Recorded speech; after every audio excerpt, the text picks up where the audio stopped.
भिऊ नकोस, मी तुझ्या पाठीशी आहे. नित्य स्वामी दर्शन. श्री स्वामी समर्थ. कृष्णभट आणि त्याची साध्वी पत्नी ह्या दोघांच्या डोळ्यातून अश्रू वाहत होते. काय करावे हे त्यांना सुचेना.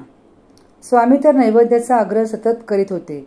स्वामी एकदम म्हणाले, तुम्ही दोघेही असे स्तब्ध उभे का राहिलात? नैवेद्य लवकर आणा, म्हणजे तो ग्रहण करून मला परत जायला बरे पडेल. स्वामींचे बोलणे ऐकून दोघेही आपल्या चंद्रमौळी झोपडीत गेले. कृष्णभट आपल्या पत्नीला म्हणाला, तू गावात जाऊन कुणाकडून पेलाभर दूध मिळते का ते जरा पहा, लवकर जा. त्याची पत्नी भांडे घेऊन सर्वत्र हिंडली, परंतु तिला पेलाभर दूध काही मिळेना.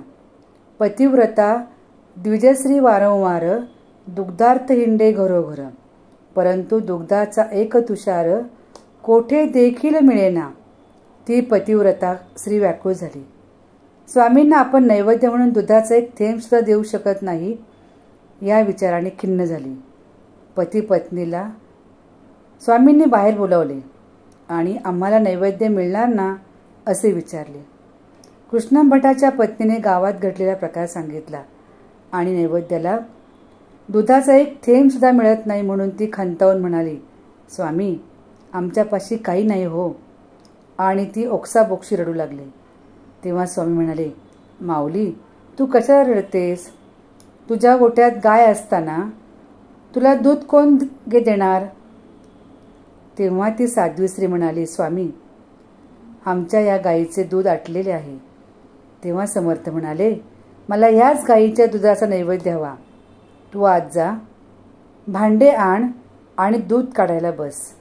स्वामींची आज्ञा ऐकून ती पतिव्रता स्त्री गायीचे दूध काढायला बसली तर काय आश्चर्य! गायीला पाना फुटला आणि तिच्या आचळातून दुधाच्या धारा सुटल्या. त्या थांबेच नात. कृष्णभटाने स्वामींना दूध प्यायला दिले. ही बातमी गावभर पसरली आणि लोकांचे थवेच्या थवे कृष्णभटाकडे झेपावले. स्वामींनी कृष्णभटावर कृपेचा वर्षाव केला होता. श्री स्वामी समर्थ. जय जय स्वामी समर्थ. श्री स्वामी समर्थ. जय जय स्वामी समर्थ.